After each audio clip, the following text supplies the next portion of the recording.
those people that you hire are going to push those buttons every single day, you know, and you've got to learn as a leader, how do I actually handle that? How do I stop reacting in that way? And how can I come at my team from this place of wholeness and congruence to get the best out of them? If you're not asking the right questions in the right way, you're not going to get the true representation of that person. If you could create a culture where everybody takes responsibility and everybody's moving in the same direction because they know what your vision is, what your mission is, what you value, and what you're trying to create in this world, then the business becomes an entity on its own.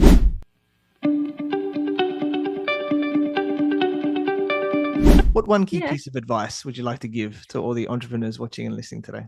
When we create that awareness, we can then start to work out what's the plan that's going to help me get to be the leader that I want to be. Hey, and welcome to another episode of the Business Growth Show. I'm your host, Athin Cassiotis, and today I have an awesome guest. Her name is Eleanor Megraw.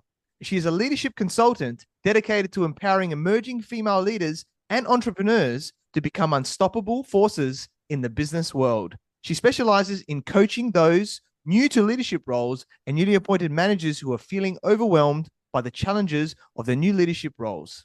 And her mission is to empower you to truly own your position by seamlessly transitioning from being an employee to confident leaders who navigate their responsibilities with ease. And through a congruent leadership method, she focuses on both individual and team leadership development, cultivating emotionally fit leaders who possess deep self-awareness, confidence, and congruence. Welcome, Eleanor. Thank you for being on the Business Growth Show. Oh, thank you for having me. You're very welcome. It's going to be an amazing show for everyone watching and listening today. And you are a successful entrepreneur. So for those people that don't know who you are, just introduce yourself by telling us more about you and your journey. Oh, yes, journey. It's one of those ones where I'm very much an experimenter, where it's like I go over here and I do a bit of this and I do a bit of that and I do a bit of that. And it's kind of over the last little while, I've started to realize that kind of testing has really been where my power is. So when I first got I've been in leadership roles since I was 17. So paid leadership roles. I was working in a chicken factory and I had to manage like all these older women and that little feisty firecracker who was like, very autocratic and you have to do it and she had to grow up a little bit. And through that, I was always kind of given those roles where I had to look after people, I had to train them, I had to mentor them. But as I've grown in that space, one of the things that became really obvious was my triggers, my emotions, my ability to really get into that other person's mind and help pull out the potential that exists within them was really lacking for me in those like earlier parts of my career. And I was like, hang on, like there has to be a better way to do this. There has to be a better way to think about this and to feel about it and to really embody this kind of leadership role. And as my journey kind of progressed, I was like, oh, neuro-linguistic programming. Because, I'm from Ireland, so you don't really talk very much. Well, you talk a lot, but you don't really say very much, which is, there's lots of banter, there's lots of things. But really, like, what are you trying to communicate to someone? If someone doesn't understand you, it's generally their fault, not yours. But through this lens of actually, what is my language actually communicating to people, and how, that communication part is like whatever somebody understands from me is what I'm telling them, right? Because it's my job as the leader, as the person who's trying to communicate an idea, to get that person to understand what it is that I'm actually trying to convey to them. And then when I started into the entrepreneur world, I think it's the biggest lesson in personal development, starting your own business. And that's why I'm really that movement from that employee energy and mindset to the entrepreneur or the leader mindset, because I was kind of still acting like an employee in my business at the beginning, waiting for someone to tell me what to do and what to do next and what my targets were. And I was like, oh, this isn't working. This isn't how my business isn't moving in the way and at the speed that I wanted to. Why? And as I started to dive into that, it was like, I'm still the employee. I'm still waiting for someone to tell me how to do this and to give me a pat in the back, when actually I'm the boss now. And I don't have anybody else telling me what to do, giving me direction. And I need to find that within myself. And that was that journey of self-leadership, which is part of what the Congruent leadership method is about. It's about teaching people how to really go within, figure out what those limitations are, figure out what's the shadow side, and then, like, fix is the wrong word, but really kind of, understand how that presents you as a leader. Because as a leader, those people that you hire are going to push those buttons every single day, you know, and you've got to learn as a leader, how do I actually handle that? How do I stop reacting in that way?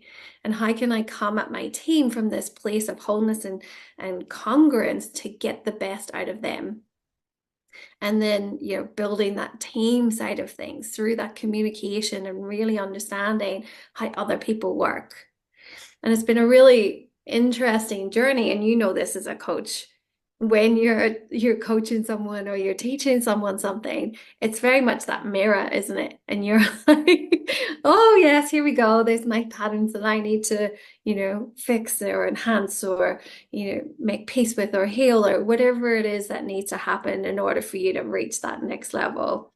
And so, yeah, that's kind of how I've gotten to this space, knowing that stepping up into that leadership role multiple times had me in the toilet crying my eyes out and thinking, what am I doing? I can't do this. But knowing that I couldn't give up. And I don't want anyone who's stepping into that leadership role to be in that position where they're crying their eyes out, thinking that they've done something wrong, when really it's just having that more awareness and emotional intelligence to kind of go, oh, hey, take that breath, understand what actually is happening, and then go from there, rather than that kind of reactive space, which, it's very much where I was. Like, multiple times my boss was like, I was like, just sack them all. It was like, I can't deal with this anymore. I don't know. I don't know how to make this work. I don't know how to make these people understand what the job is and how to do the job and blah, blah, blah. And it was like, hang on, let's just calm down. Because that was more about me than it was about them and my ability to teach and to guide and to mentor. So yeah, that's how we got to this point. Yeah, cool. Great story. Always, we all go through a lot of challenges, like you said, the personal development journey of entrepreneurship, right? And also from our experience before that of what we've had to go through, and if we're not growing, we're dying. There's always ways of always being able to improve ourselves. And I love the NLP side you were talking about, and everything else, that the shadow side and everything, which definitely very important for people. You can either put your head in the sand, which doesn't do too much, or you can face it and go, well, I want to change, right? Yeah. Yeah. And it does have to be more uncomfortable to stay where you are for you to make that change, which, I fully understand and I honor in the people that I work with, because, it's like, is it bad enough yet? Like, is it hurting enough yet? So yeah, it's like, helping them kind of process that, because it's only when things are that are causing more pain do we actually jump into action more often than not. Sometimes we are motivated because we want to do better, but often when we've got these really strong patterns and behaviors locked in, we need that really strong consequence to get us to do something else. Yeah, definitely is the case. So, yeah, let's get into it now today further Mhm. because I know a big thing that you talk about, I'll look forward to delving deeper into, is about how to make your people your competitive advantage. Well, I think is really powerful, right? Because without people, we don't have a business, right? In the end, like Exactly. that. So I guess, um, I guess it's very overlooked. People don't necessarily think about people like this. So why do you think? I guess it isn't think about or overlooked, in the first place. I think it's because people are busy, right? It's like I'm running my business. I've got customers who want this. I've got to do this. I've got to do a tax return, all those different hats that you have to put on then as an entrepreneur or a leader. It doesn't give people the space to go, hang on. If I had someone who was really, really good and was really supported by the business that exists already and the management and all that kind of stuff, what would that mean for my time? What would that mean for my energy? And what would that mean for my stress? Because often it's just like, oh, I need someone, just get someone, and because I just need a bum on a seat. And people generally go, right, go to the internet. What are questions I could ask in an interview? And they get those weird, like, what's your strengths and what's your weaknesses and, all that kind of stuff. And so the interviews end up being like a mask for the truth, I think, often, because if you're not asking the right questions in the right way, you're not going to get the true representation of that person. So most businesses perceive like low retention rates or high attrition as just a thing for business. Like it's just the thing that happens in business.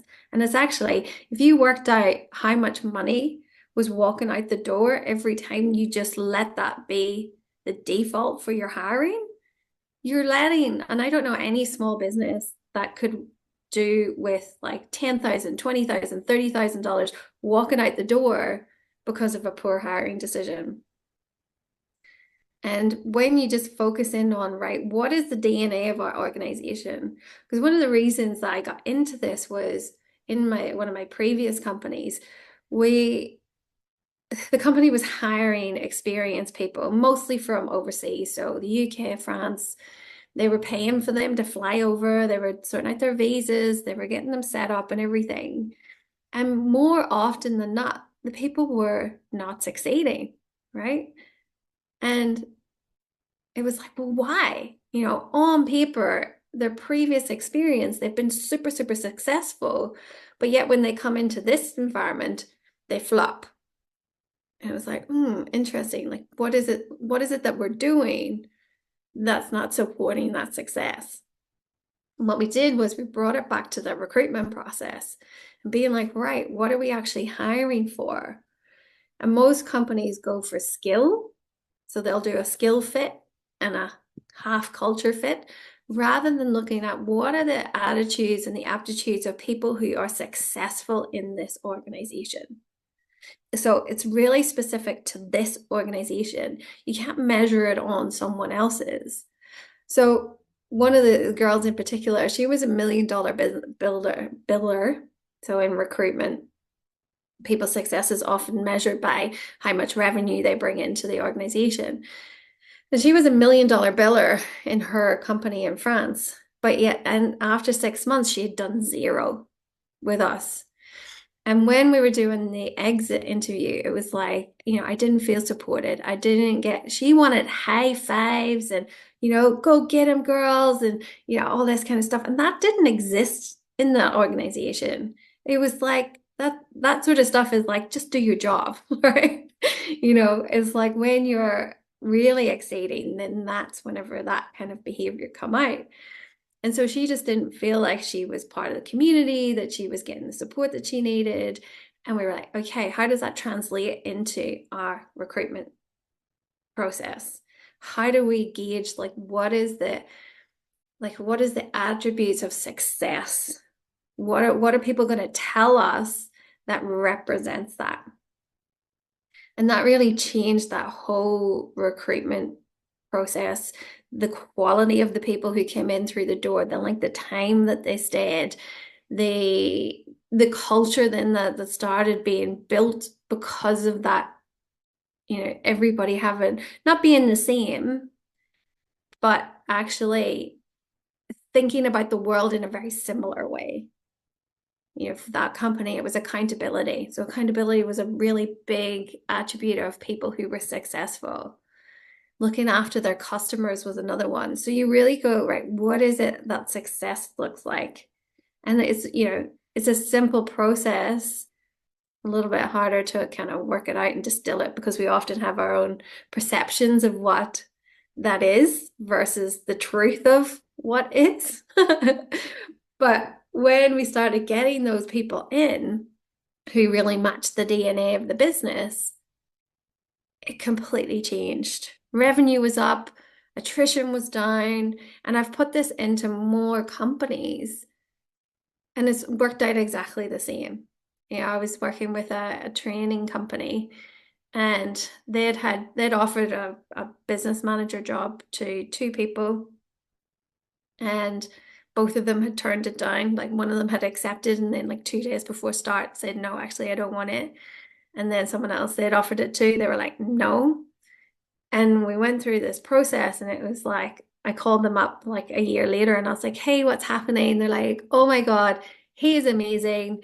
We've moved to bigger offices. We've got more staff. We've got a higher student ratio. Like it was just, all these things that had helped their business go to the next level because we really worked out like, what is it that are your USPs? And then matching that to the person, their values, and what they actually wanted to do as part of their career as well. Yeah, amazing. Definitely important, right? The value match, the attitude match, as well as the skill match, and like you said, putting it all together with the culture and moving it forward. And I guess one thing that I think is a bit challenging for people, right? Because there's definitely that side, which is really important.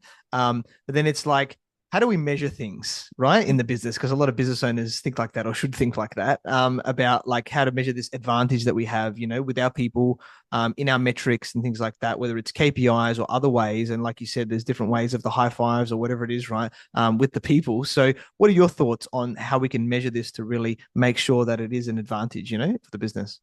Yeah, so I would be looking at things like retention, engagement, and if you're not measuring them, then you need to be. Like even if it's just a quick little 5-question survey that you send out to your staff that's anonymous. But if you're having like high sickness, if you're having lots of like last minute people calling in like sick, if you have people who are constantly missing deliverables and not actually meeting your expectation, like I know a lot of people shy away from performance reviews because it's like, I don't like doing them. It makes them feel uncomfortable. They have to talk about the good, the bad, and the ugly. But they're really important. Like they're really important for people to understand, like how am I doing? Like I'd love some feedback. People do like feedback as to, are they meeting those expectations? If you haven't set those expectations at the beginning of the year or however often you do them, then people have no idea where they're going. We have this innate,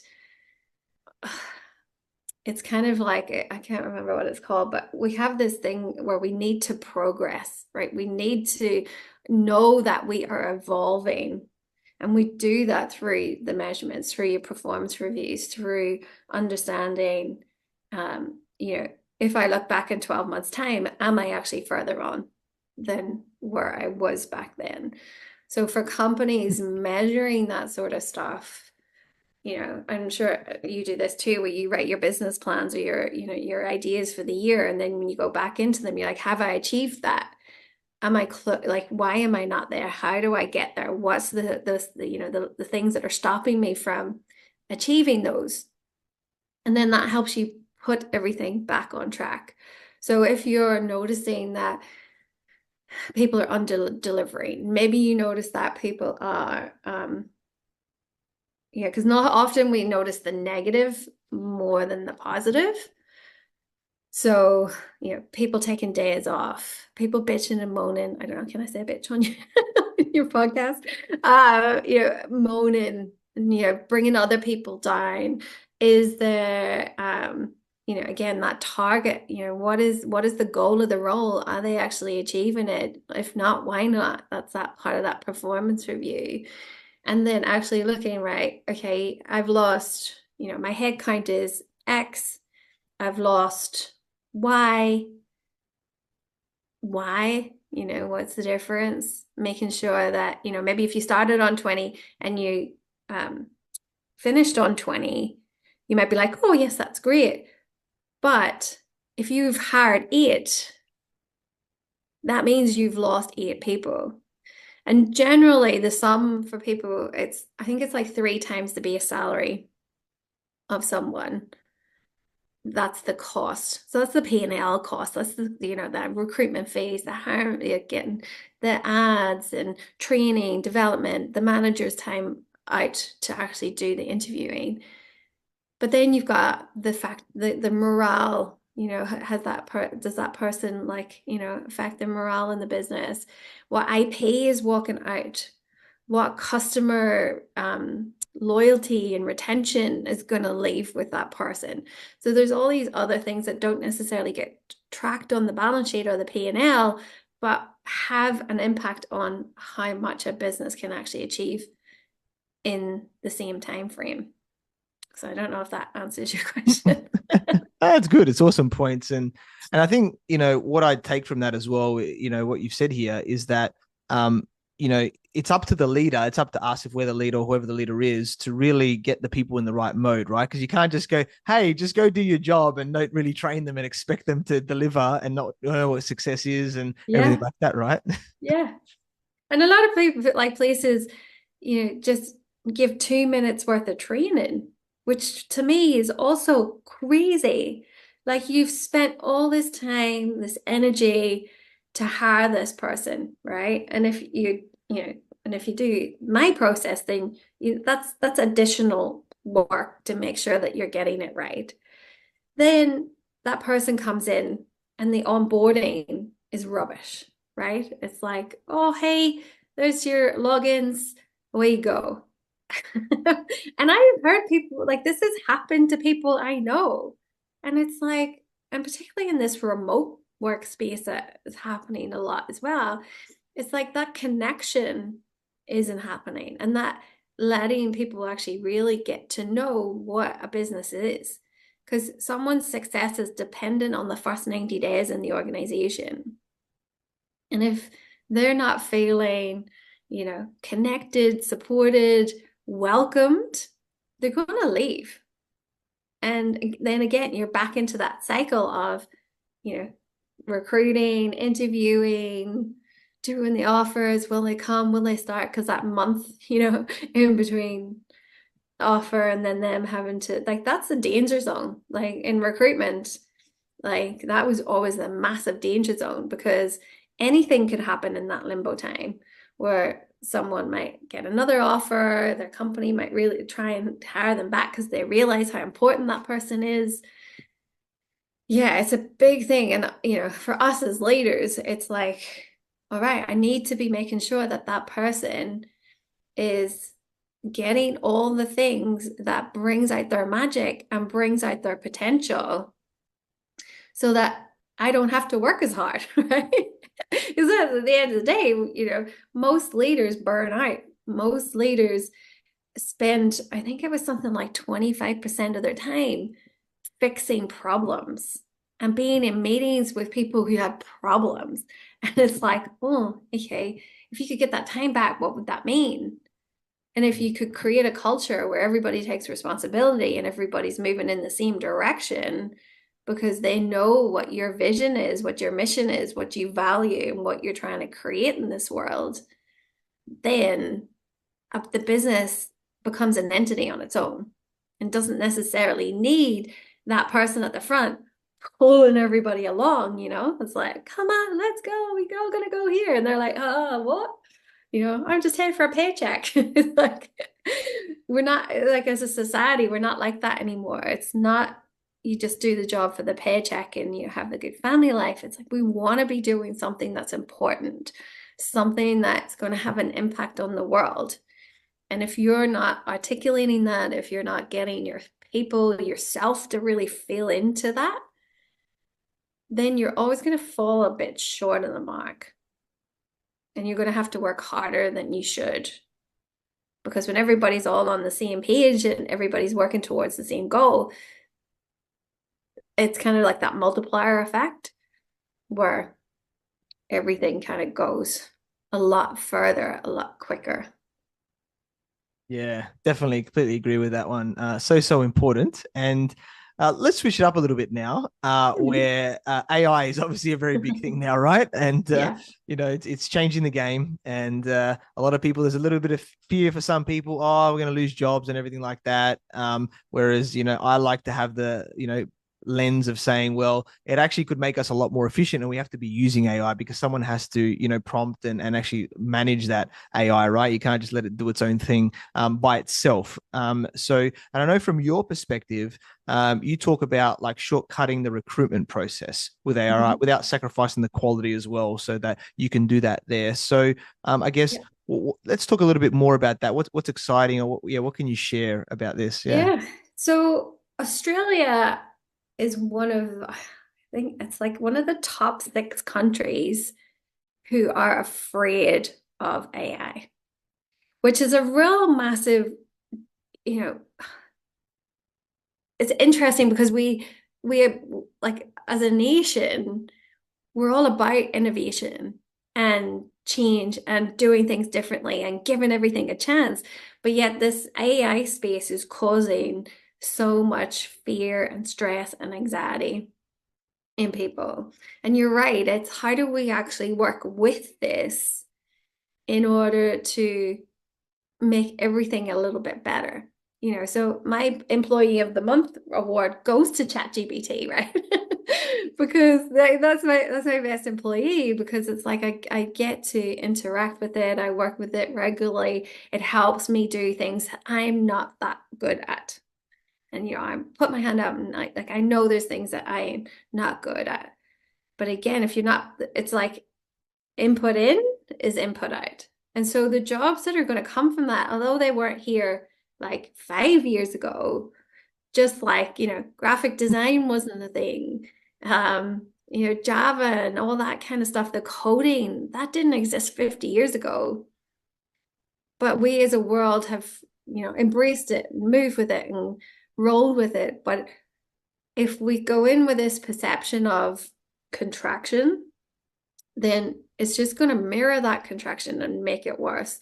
But if we go into it with this energy, like perception of what's the potential here, like what is and I do get those moments, where I've got the Terminator movie, coming in. I'm like, oh wow, I wonder if like Terminator would actually happen. Like this might be the start of it, which I'm sure is the whole thing for the fear thing.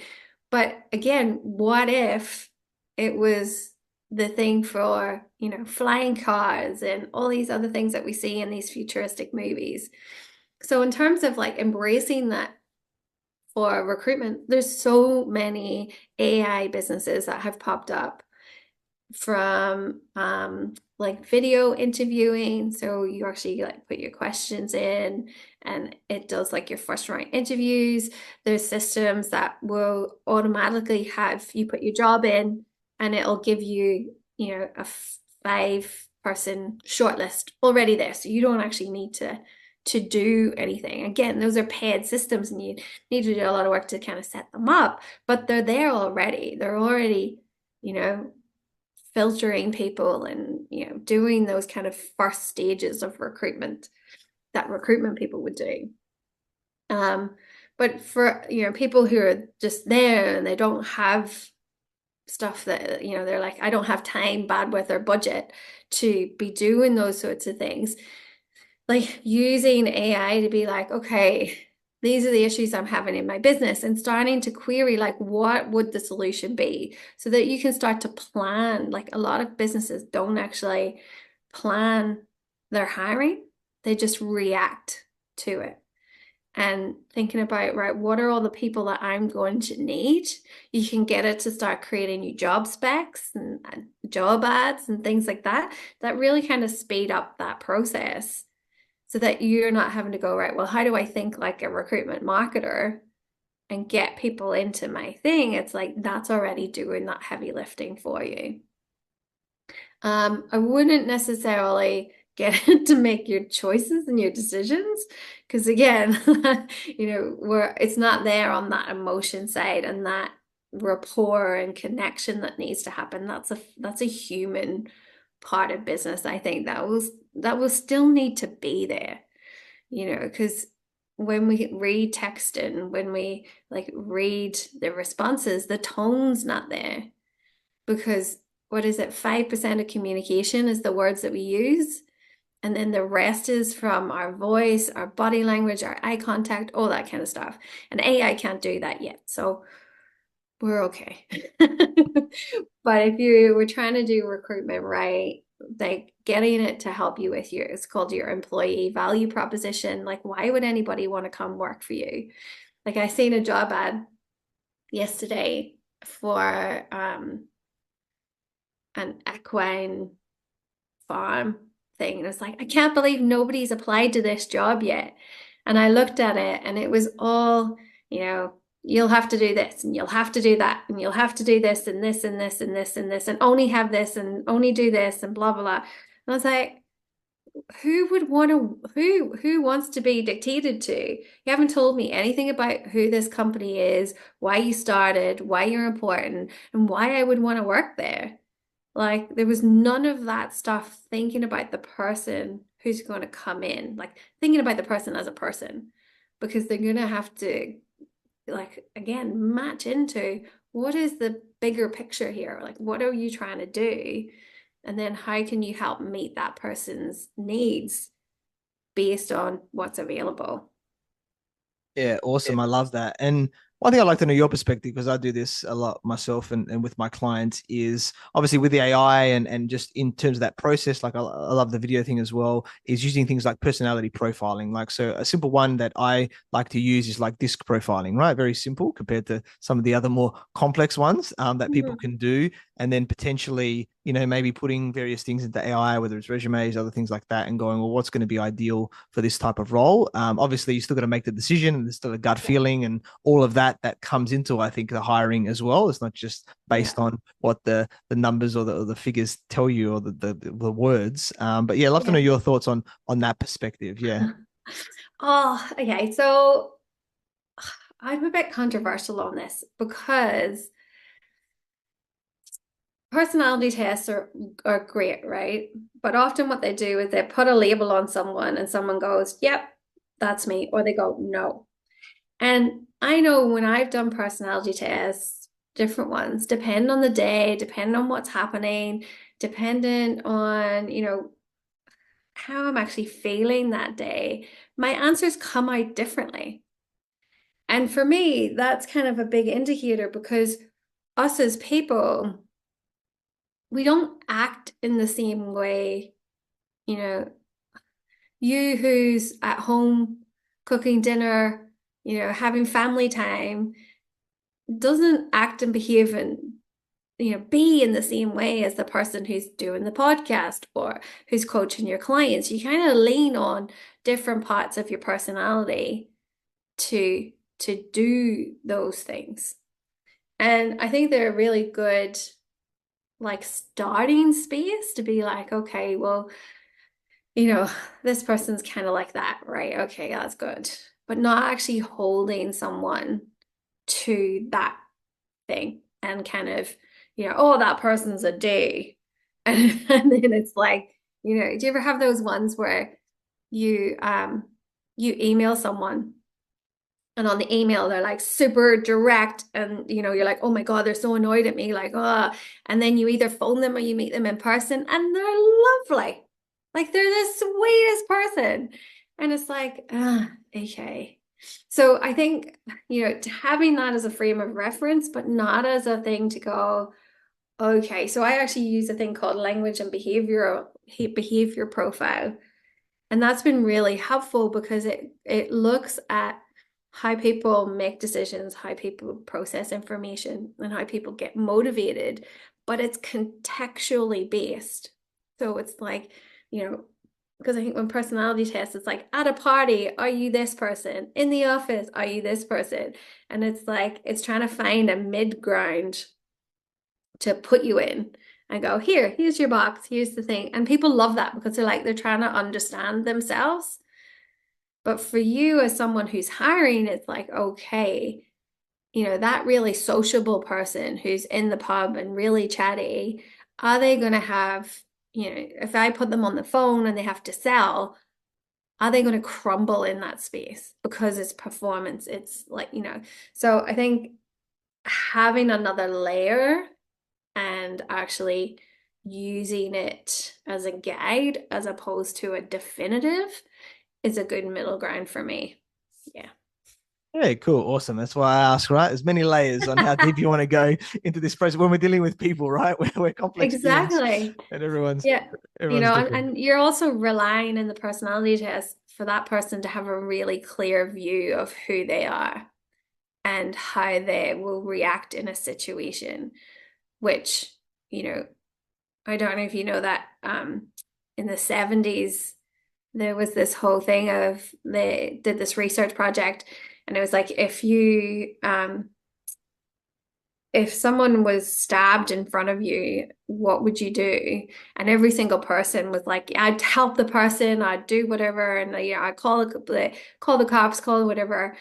And then I think shortly after that experiment, or maybe before, there was a robbery happening in a like a convenience store in the US, and it was being held up, but on the way in the guy like got stabbed, one of the customers got stabbed, and they were lying on the floor, but the place was getting robbed, and all the other people in the shop left, and they left the guy lying on the floor, and he actually died because he didn't get help.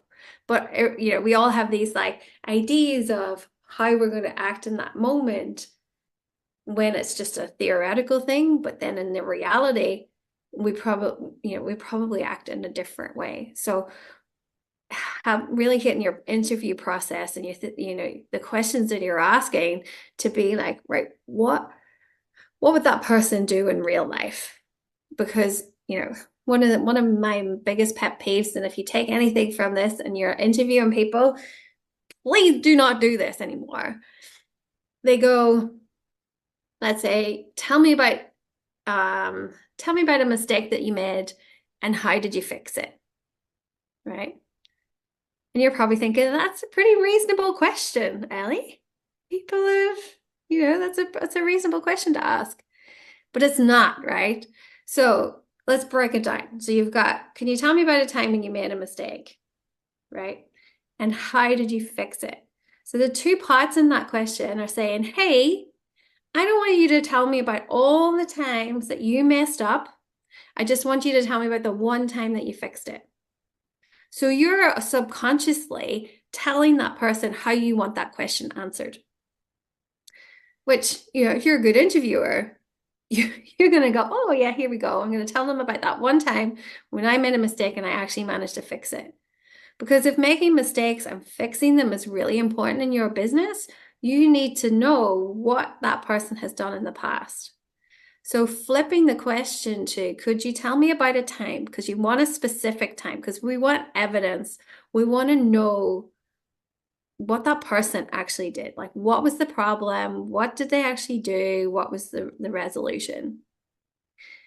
But the interesting thing is when you leave that little tail end off and don't give them the answer, the amount of people that just tell you about the mistake that they made, is incredible. Like, I'll be sitting there going, nah, it's not going to work. They're definitely going to tell me. And someone will literally just tell me the mistake. And that's it. Because they don't have that that behavior that's inherent to them to go, oh, I made a mistake, I need to fix it. And like, any question that you've got, it's like, don't give that tail end to how you want that person to answer, because they're going to tell you that what you want to hear. And then when you get them on the day in doing the job, you just get the person who makes mistakes all the time. Yeah, love that. Very, very powerful point there on that one. So lead them and see what they do naturally in Yeah. that way. So yeah, awesome stuff. Well, yeah, you shared so much gold with us here today, Eleanor. So I guess as we're starting to wrap up, what one key Yeah. piece of advice would you like to give to all the entrepreneurs watching and listening today? Yeah. I feel if you're in that leadership space or you feel like you're going to get into that leadership space, you gotta start bringing some awareness because it's only in that awareness of, what triggers you, where's your blind spots, how are you showing up on a daily basis, what are you trying to create, what are your values, like really kind of digging into that space, however uncomfortable it might feel. Because when we create that awareness, we can then start to work out what's the plan that's going to help me get to be the leader that I want to be. Because often we go into these defaults. And if you've ever worked with someone who hasn't been a good leader, which I'm sure most of your listeners have been, um, it's really it can scar some people, and if they've been trained in that way, they're never going to get the success out of people. And that burnout and that drive that employees, not just the leaders, experience because they're in this high um, volatile space because the leader dictates the space, then you're never going to get that really self-motivated, forward focused team that you want because it starts with you. And for me, that leadership is inside out. It's not about, you know, gaining all the skills.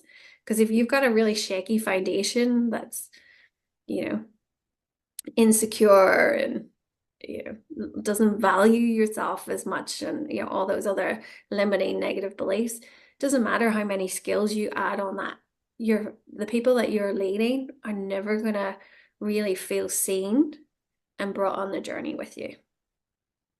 Yeah, amazing. Love that. So, so powerful. And yeah, we connected through our networks. I learned about your awesome journey from, yeah, training and recruitment to now being a leadership consultant. Amazing woman, so knowledgeable. You shared so much gold with us here today on how to be a better leader. And I'm sure you continue to cultivate emotionally fit leaders who possess, yeah, deep self-awareness, confidence, and congruence. Very grateful that we connect and look forward to partnering with you. So, Eleanor, how can, yeah, people find you and get in contact with you? Yep, so you can find me on LinkedIn. I think it's under Ellie McGraw. And yeah, you can go to my website as well, ellieMcGraw.com. Beautiful. Awesome. We'll definitely check out Ellie or Eleanor, whichever way. The Aussies love to Yeah, shorten names let's and be everything like friends. that. You can call me Yeah, Ellie. that's right. We'll just assume we're friends now and make that assumptive part and make it all fun. We'll definitely check out our LinkedIn website, all of that. And it's Yeah, been a pleasure interviewing you. Thanks for being on the Business Growth awesome. Show. Oh, thank you for having me. Thank you for watching and listening to the Business Growth Show, where we talk about everything on business growth. And please like, subscribe, and leave us a 5-star review. You can find me on LinkedIn, Facebook, Instagram, and YouTube as Athin Cassiotis, or visit my website, athincassiotis.com. And if you want to grow and scale your business, you'd reach out to me on any platform to see if we're a good fit. So until next time, remember that our business grows where we learn skills and take action using them in spite of fear. So let's create wealth and freedom together.